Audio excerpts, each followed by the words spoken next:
Magkasunod na lindol ang yumanig sa Davao Oriental kaninang madaling araw. Ang una naitala pasado alas 4 ng umaga, may lakas na magnitude 5. Ayon sa PHIVOLCS, naitala ang epicenter nito 70 kilometers sa hilagang silangan ng Baganga, Davao Oriental.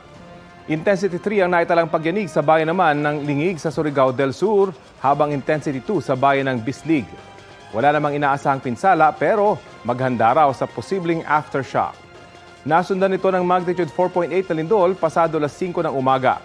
Sabi ng PHIVOLCS, walang inaasahang pinsala at aftershocks sa ikalawang pagyanig.